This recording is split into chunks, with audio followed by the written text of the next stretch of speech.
자, 이제 근에 관한 문제를 설명을 할까 하는데요. 첫 번째가 판별식에 관한 문제예요.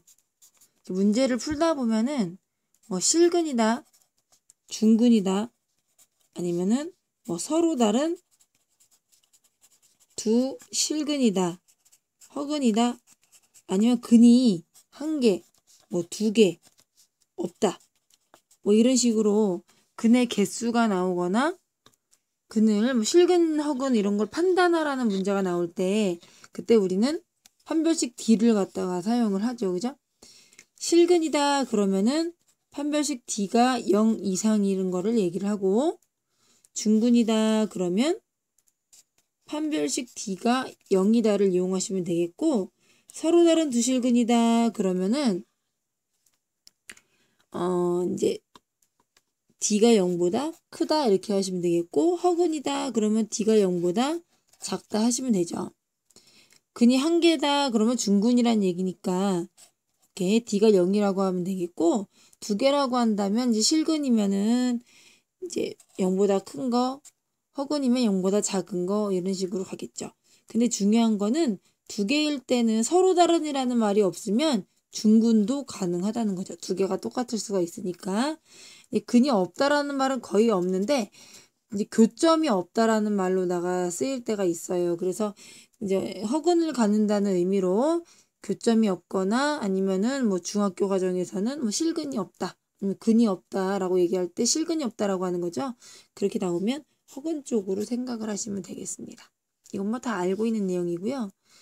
두 번째가 이제 여러분이 가장 잘 알고 있는 근과 계수의 관계 문제점.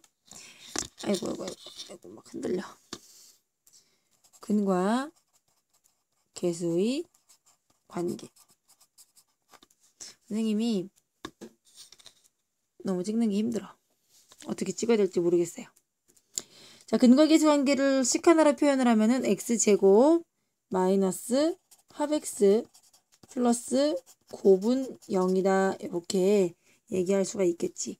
x제곱의 개수를 1로다가 맞춰놓으면은 이 1차항의 개수가 마이너스 합이 되는 거고 상수항이 곱이 된다라고 얘기할 수가 있어요.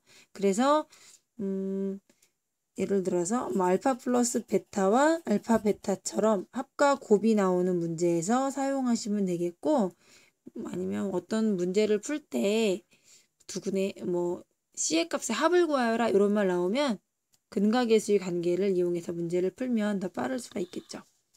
자, 2차 방정식의 근에 관한 문제 세 번째가 가장 어려운 근의 위치에 관한 문제예요. 이 근의 위치에 관한 문제는 여러분들이 근의 부호라는 문제로다가 처음 배웠을 거고요. 나중에 이제 이거의 심화 과정으로서 일반화 과정으로 근의 위치라는 문제를 풀게 됩니다. 근의 부호 문제는 뭐냐면은 우선은 이 두 근이 양수다, 아니면 음수다, 아니면 부호가 다르다. 하나는 양수고 하나는 음수라고 표현할 수 있죠. 그래서 부호가 다르다. 이런 식으로 문제가 나올 수가 있어요. 이거는 이 그 두 근을 갖다가 0을 기준으로 0보다 클 때, 0보다 작을 때, 그 두 근 사이에 0이 있을 때 이런 식으로 바라본 거예요. 근데 그거를 그러니까는 기준을 0으로 안 보고 임의의 숫자 P로다가 본다면 두 근이 P보다 크다, 뭐 P보다 작다, 아니면 한 근은 P보다 크고 한 근은 P보다 작다. 뭐 두 근 사이에 뭐 두 근이 알파 베타라고 한다면 이렇게 두 근 사이에 P가 있다라는 걸로 받아들이면 되겠지. 여기 이제 두 근 사이에 0이 있는 경우고 두 근 사이에 P가 있는 경우 이런 식으로 같은 맥락이라고 보시면 돼요. 그래서 요런 문제 봤을 때 풀이 방법이 똑같습니다. 근데 요건 조금 더 간단하게 풀 수가 있는 게 두 근이 양수다라고 한다면 근데 근과 계수 관계 쪽으로 가는 게 좋아요. 이 두 근의 부호 문제는. 그래서 근과 계수의 관계 왜냐면은 두근이 양수면 합도 양수일 테고 곱도 양수일 테고, 두근이 음수면은 합은 음수인데 곱이 양수일 테고, 부호가 다르면은 이제 곱이 음수가 되겠죠. 합은 이제 양수인지 음수인지 모르겠지만 그런 쪽으로 가시면 되는데, 이제 근의 위치 이제 중간에 p라는 숫자를 갖다 기준으로 나눠보면은 문제 풀이가 달라져요. 굉장히 복잡하죠. 세 가지를 알아봐야 되거든요.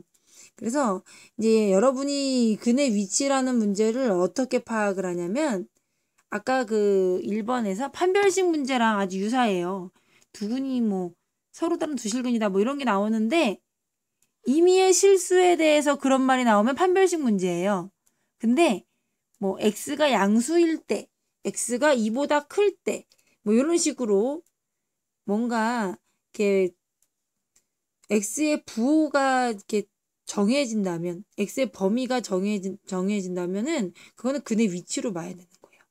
예를 들어서 이런 문제가 이제 올림포스에 나오는데, x가 양수일 때, 네, 뭐 이러이러해서 결론이 뭐냐면은 서로 다른 두 실근을 가져야 되는 거예요. 원래는 이제 3차 방정식이 3차 함수죠. 3차 함수가 극대와 극소를 갖는다라는 말을 갖다가 이렇게 원래 문제는 그거예요. 근데 이제 그거를 갖다가 풀이해보면 프라임은 2차 함수가 되잖아요. 그죠? 근데 그 2차 함수는 서로 다른 두 실근을 가져야 되는 거죠.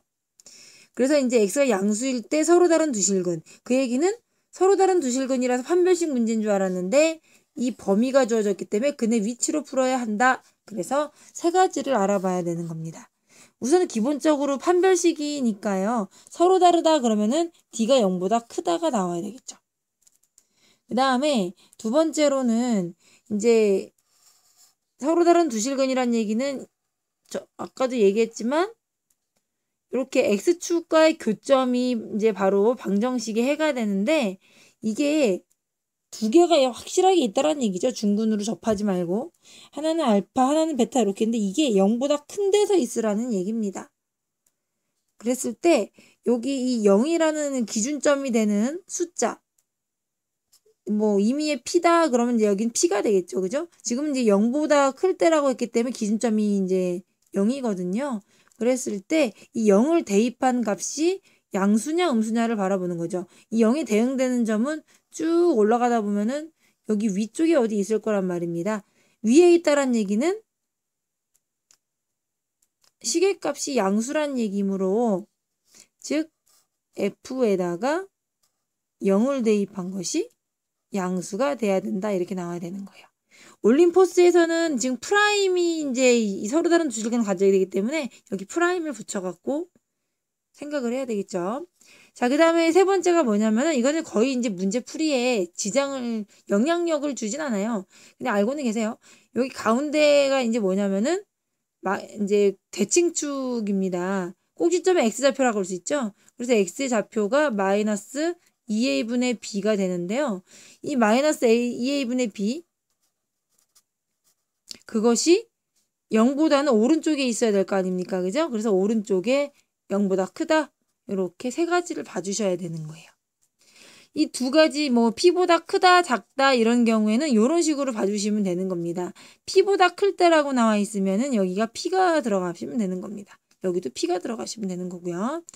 자, 근데 이제 요 경우가 조금 좋아요, 여러분들. 시험에 많이 나는 부분인데 두근 사이에 p가 있어요.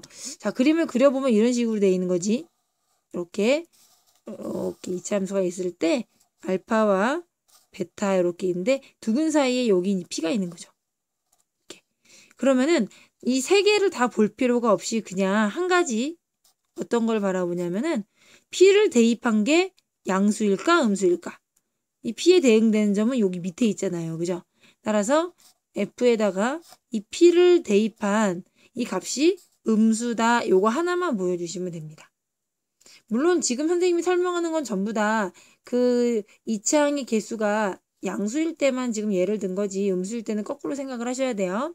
자, 그래서 요거 이렇게 중간에 p가 있는 경우나 뭐 중간에 뭐 0이 있어서 부호가 다른 경우 이런 거는 이렇게 하나의 식만 봐도 되는데, 두근이 이렇게 0보다 크다 작다 양수다 음수다 혹은 P보다 크다 작다 이런 경우는 귀찮지만 여러 개를 함께 봐주셔야 되는 겁니다. 꼭 기억하고 보충 수업을 들었으면 좋겠습니다.